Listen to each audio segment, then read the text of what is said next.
Hello.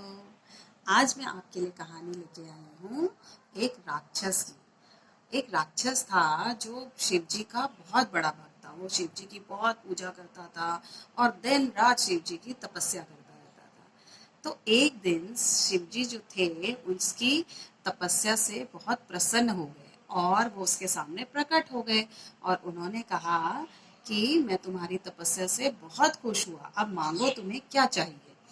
तो वो राक्षस जो होता है वो शिव जी को कहता है कि प्रभु मुझे ऐसा वरदान दीजिए कि मैं जिसके सर पे भी हाथ रखूं वो भस्म हो जाए, वो जल जाए। अब शिव जी बहुत सोच में पड़ जाते हैं, लेकिन वो सोचते हैं कि मैंने तो राक्षस को खुद बोला था वरदान मांगने के लिए। तो वो कहते हैं कि ठीक है, ऐसा ही होगा, तुम जिसके सर पे हाथ रखोगे वो भस्म हो जाएगा।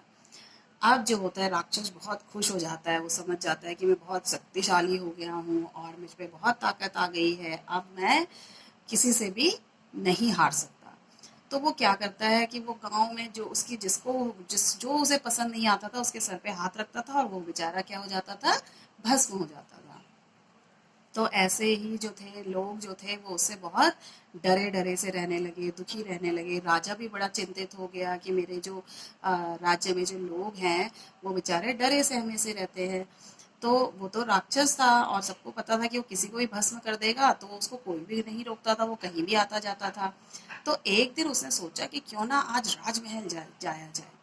तो वो एक दिन राजमहल पहुंच जाता है और जब वो राजा के महल में जाता है तो वहां देखता है कि बहुत सारी नर्तकियां क्या कर रही हैं, नृत्य कर रही हैं। तो उसे बहुत मजा आता है, वो सोचता है कि आज जो है मुझे मैं भी इनका नृत्य देखूंगा। इतने में उसे एक नर्तकी जो होती है उसका नृत्य बहुत पसंद आता है, उसको जो वो नाच रही होती है तो उसको वो बहुत अच्छी लगती है और वो सोचता है कि इसको तो मैं अपने घर अपने साथ लेके जाऊंगा।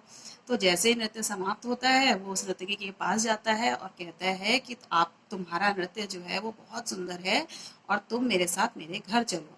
लेकिन नर्तकी जो होती है वो उसको मना कर देती है। तो जो राक्षस होता है वो कहता है कि तुम्हें पता है ना मैं कौन हूँ, मेरा नाम क्या है, मेरा नाम है भस्मासुर। मैं जिसके हाथ सर पे भी हाथ रखता हूँ वो भस्म हो जाता है, जल जाता है।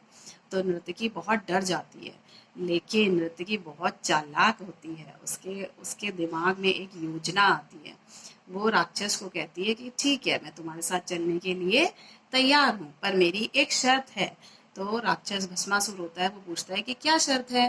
तो वो जो नर्तकी होती है वो बोलती है कि तुम्हें मेरे जैसा पहले नृत्य करके दिखाना होगा। तो राक्षस तैयार हो जाता है। तो नर्तकी धीरे धीरे जो है अपना नृत्य शुरू करती है और राक्षस भी उसको देख देख के वैसे ही नृत्य करना शुरू करता है। अब धीरे धीरे नर्तकी जो होती है खूब तेज से नाचना शुरू करती है और राक्षस भी सब भूल भाल के वो भी उसके साथ उसको देख देख के तेज तेज से नाचने लगता है और उसे भी बहुत मजा आ रहा होता है। इतने में नाचते नाचते नर्तकी एक नृत्य करती है जिसमें कि वो अपना हाथ अपने सर पे रखती है और राक्षस सब भूल जाता है और वो भी नृत्य करते करते नर्तकी को देखकर अपना हाथ अपने सर पे रखता है। और जैसे ही वो अपने सर पे अपना हाथ रखता है तो क्या होता है बच्चों, बिल्कुल सही, भस्मासुर भस्म हो जाता है, क्योंकि उसके पास वरदान था कि वो किसी के भी सर पे हाथ रखेगा वो भस्म हो जाएगा। तो ऐसे भस्मासुर नाम के राक्षस का अंत हुआ और ये सब देखकर राजा बहुत खुश हो जाता है, नर्तकी की बहुत प्रशंसा करता है, उसे बहुत सारा इनाम देता है।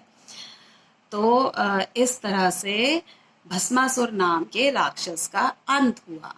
तो बच्चों इससे हमने क्या सीखा?